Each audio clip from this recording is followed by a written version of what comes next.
ગુજરાતમાં આંધી વંટોળ આવવાની શક્યતા છે। ગુજરાતના હવામાનમાં મોટો પલટો આવવાની આગાહી કરાઈ છે। અંબાલાલ પટેલની ચિંતા વધારે તેવી આગાહી। આજથી વાતાવરણમાં પલટો આવવાની શક્યતા છે। આ મોટી આગાહી અંબાલાલ પટેલે વ્યક્ત કરી છે। ભારે પવન સાથે ધૂળની ડમરીઓ ઉઠશે। રાજ્યના કેટલાક ભાગોમાં આંચકાનો પવન પણ ફૂંકાશે। 15 જૂન પહેલા ભારે પવનના આંધી તોફાન સાથે વંટોળની શક્યતા છે અને આ મહિનામાં કેટલાક વિસ્તારોમાં માવઠાની પણ શક્યતા છે। અંબાલાલ પટેલે ચિંતા વ્યક્ત કરી છે અને ચિંતા વધારનારી આગાહી વ્યક્ત કરાઈ છે। ભારે પવન સાથે ધૂળની ડમરીઓ ઉઠશે અને અમુક જિલ્લાઓમાં વરસાદ પણ થઈ શકે છે। માવઠાની આગાહી વ્યક્ત કરાઈ છે।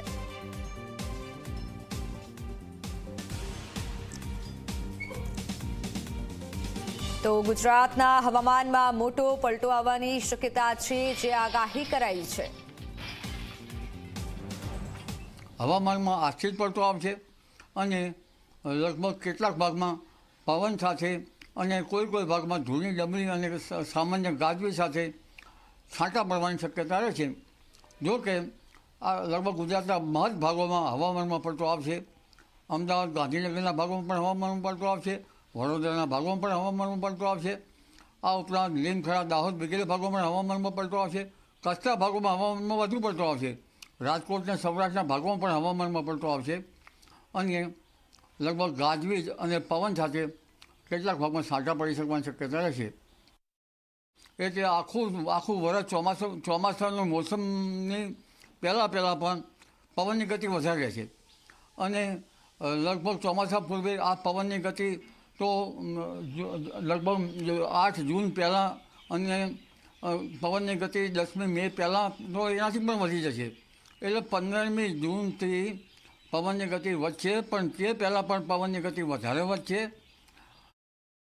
આ સાંજ સુધીમાં પવન સામાન્ય પવન 10-15 કિલોમીટરની ઝડપમાં રહેવાની શક્યતા રહેશે, જેમાં કલોલ, અમદાવાદ, ગાંધીનગર, વિરંગામ, આ ઉપરાંત ધોળકા, ઉત્તર સૌરાષ્ટ્રના ભાગો અને ઘણા ભાગોમાં આંચકાનો પવન જબરદસ્ત રહેશે અને આજ સાંજ સુધીમાં તો ધોળકા અને તેના સંલગ્ન ભાગોમાં પવનની ગતિ લગભગ કેટલાક ભાગમાં 40 કિલોમીટર ઝડપની થઈ શકે।